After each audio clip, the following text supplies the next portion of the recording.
Bonjour, merci de vous joindre à nous pour ces nouveaux numéros de votre émission Sur la chaise. Sur la chaise, une émission du média en ligne, le volcannews.net.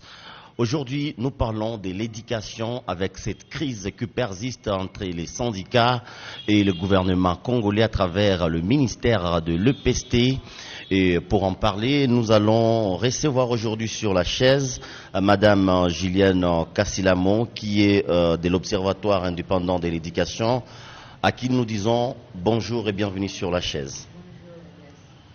Madame Julienne Kassilamo, il y a une crise qui persiste entre le syndicat des enseignants et le gouvernement congolais. Le gouvernement à travers le ministre qui semble intimider les enseignants et aussi campent à leur position des grèves. Alors, quel danger, vous en tant qu'observatoire, nous sommes en train de voir là-devant pour cette crise qui persiste? Pour cette crise qui persiste, c'est tel qu'on l'avait dit avant, c'est-à-dire, nous pensons que c'est une cacophonie que le gouvernement est en train de mettre et de mettre en place pour distraire tout le monde. Mais malheureusement, dans cette situation, celui qui est vraiment perdant, c'est l'enfant. Parce que l'enfant qui est au centre de l'éducation, ce n'est ni son parent, ni le gouvernement qui est en train de faire, même ni l'enseignant qui est en train de faire la grève. Tandis que c'est l'enfant qui est en train de faire. Nous observons qu'aujourd'hui, il y a des catégories d'enfants. Il y a les enfants qui sont à la maison, il y a les enfants qui sont à l'école. Ceux qui sont dans des écoles privées. Et les enfants qui sont dans les écoles publiques sont en dehors des classes. Et ça pose problème. Et ça pose. C'est pourquoi nous tirons une sonnette d'alarme. Quelque part, c'est l'avenir des enfants qui est ça. Quelles que soient les discussions qui pouvaient se passer entre le gouvernement et les enseignants, au moins, ce que le gouvernement pouvait faire comme responsable et garant de la nation et garant de l'éducation des enfants, c'est de mettre d'abord les enfants en classe et de continuer avec les pourparlers. Tout de même, nous, comme observatoire indépendant de l'éducation, nous ne pouvons pas nous mettre à travers les enseignants et leur employeur qui est l'État. Parce que ce qu'ils sont en train de faire, c'est comme grève, c'est constitutionnel. Avoir un salaire décent et le reste, c'est constitutionnel. Et comme observatoire indépendant de l'éducation, nous ne pouvons pas dire qu'il peut y avoir qualité de l'éducation sans une bonne rémunération. Est-ce que les enseignants doivent camper à leur position parce que le réclamer de bonnes conditions sociales? Le gouvernement qui a dans un premier temps ajouté au moins 40 000 francs, c'est que le ministre pense que ce n'est pas peu. Les enseignants continuent toujours à camper sur leur position. Alors, pour dire si c'est que le gouvernement a augmenté ou bien les enseignants peuvent camper sur leur position, cela ne nous regarde pas, nous, comme observatoire indépendant de l'éducation. Si les enseignants doivent camper sur leur position, c'est à eux de voir s'ils sont satisfaits avec les 40 000 francs qu'on les a donnés. Comme on l'a dit, comme observatoire indépendant de l'éducation, nous ne pouvons pas entrer entre les deux. Mais c'est juste aux enseignants d'apprécier ce que le gouvernement a fait. Et nous, comme observatoire indépendant de l'éducation, nous regrettons parce qu'au moins, ça fait de cela 2 ans que le gouvernement a promis quand même d'augmenter quelque chose. Mais en même temps, nous continuons à observer d'abord, il y a toujours la présence des NI dans les écoles. Il y a la présence des NP au niveau des écoles secondaires. Mais comment on peut dire on augmente à quelqu'un même 40 000 francs, même 20 000 francs, même 10 000 francs sans qu'on tienne compte des enseignants non payés et les nouvelles unités?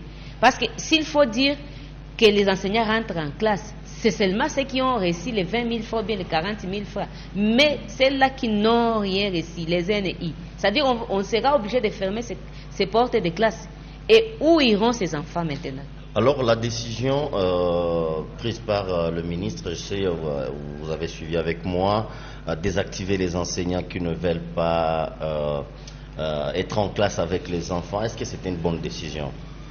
En tout cas, tout ce qui concerne les mesures et le reste, ça se passe entre l'employeur et l'employé. C'est-à-dire, nous, comme observatoire indépendant, on ne peut pas entrer dans un combat là où on ne connaît pas les aboutissants. Parce que quand le gouvernement a promis aux enseignants donc une bonne rémunération, leurs accords d'Emboudi, nous, société civile, on n'était pas là. C'était une histoire entre l'employeur et son employé en train de dire non, moi je vais augmenter. Ça, nous, comme société civile, on n'était pas là. Ce que nous sommes en train d'observer aujourd'hui, c'est l'attente entre l'enseignant et le gouvernement. Pour apprécier si l'enseignant a raison, si le gouvernement a raison, nous on ne sait pas. Alors, à ce stade, Madame Julienne, à ce stade, quel comportement doit prendre cet enseignant ou bien le gouvernement pour que on tente un peu de voir si il y aura peut-être une reprise des cours, parce que ça n'a même pas commencé, madame. Bon, concernant d'abord ce qu'on est en train d'attendre aujourd'hui, qu'on est en train de suspendre les enseignants, ça c'est au gouvernement et aux enseignants de revoir leur statut qui régit l'enseignant et le gouvernement. Est-ce que dans les statuts c'est permis quand un enseignant grève qu'il soit suspendu? Ça, c'est à vérifier entre l'enseignant et le gouvernement. Et si nous, comme observatoire indépendant de l'éducation, ce que nous pouvons donner comme conseil au gouvernement et aux enseignants, c'est de rentrer à la table de négociation. Parce que les parents, la société civile, tout le monde a applaudi la gratuité. Personne ne peut pas être contre la gratuité parce que c'est constitutionnel. Maintenant que cette gratuité... Ça pose problème. Ça pose problème. Et comme ça pose problème, c'est au gouvernement de se mettre d'accord avec les enseignants, de voir ce qui est possible pour ce moment, et au gouvernement aussi de se mettre d'accord avec les parents. Parce qu'on ne peut pas nier quand même, tout parent est responsable direct de l'éducation de son enfant.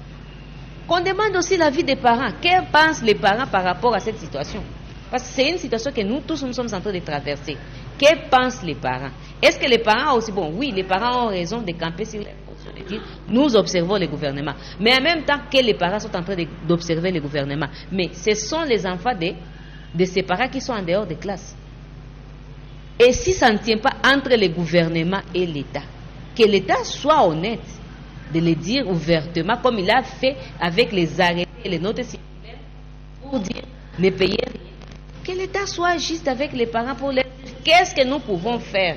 Donc, que le gouvernement accepte qu'il a échoué avec la gratuité. Dire qu'il a échoué, non, il a essayé. Parce que quand on doit dire que le gouvernement a échoué, là, ce n'est pas vraiment honnête. Mais ça ne tient pas, Madame Julienne. Non, ce n'est pas honnête. Parce que quand même, il faut reconnaître qu'il y a eu des avancées.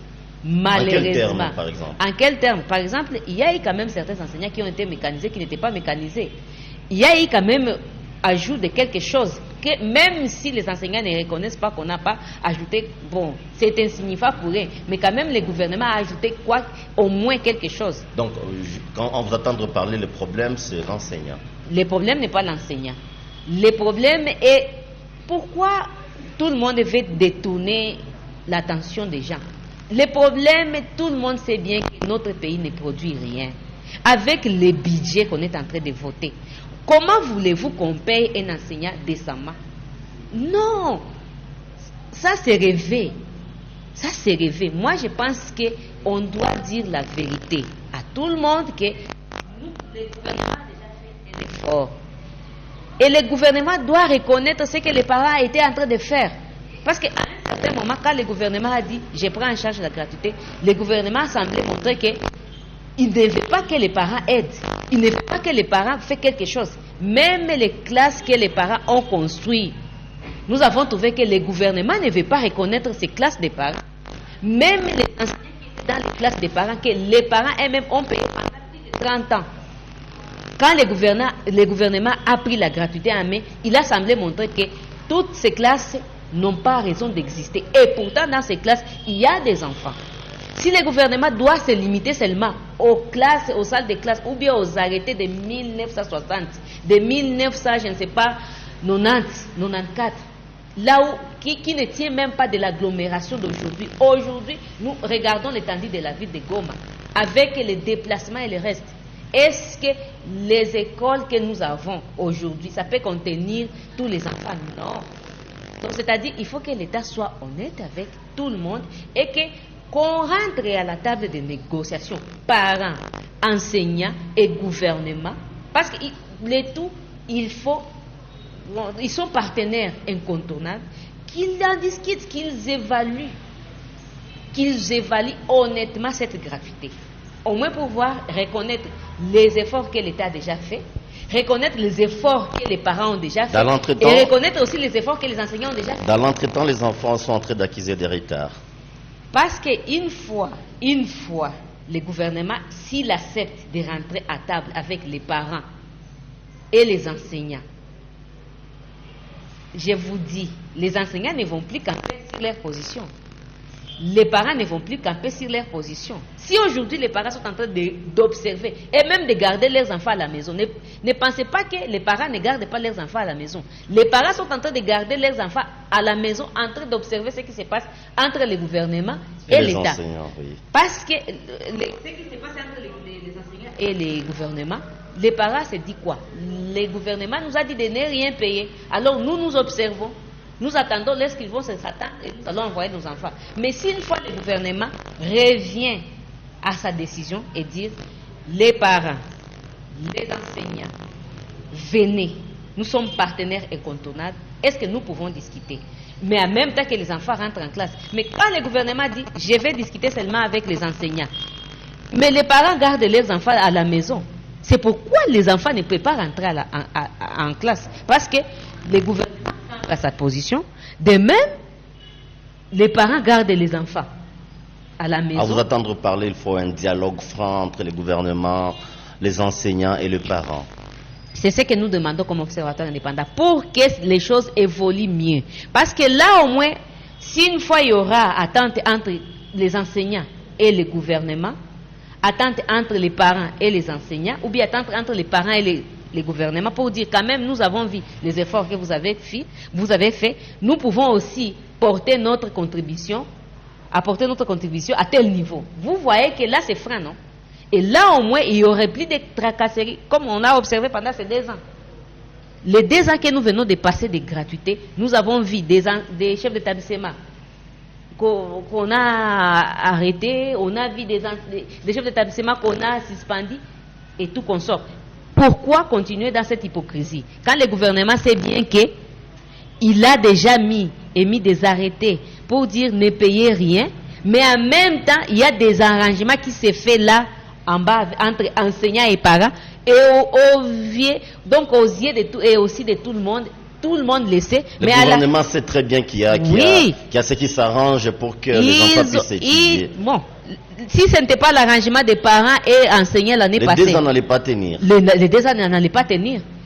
Si nous sommes arrivés à ces 2 ans quand même, parce qu'il y a eu arrangement et souci des parents, les soucis des parents de voir qu'ils ne peuvent pas accepter que leurs enfants restent à la maison. Et aujourd'hui, moi je trouve que cette grève aussi, si les enseignants continuent à camper à leur position et le gouvernement campe à sa position, c'est parce que le gouvernement sait que, comme parent, premier responsable de l'éducation de son enfant, il sera obligé de fléchir à un certain moment, de dire, bon, les enfants des autres sont en classe maintenant, là, les enfants des riches sont en classe.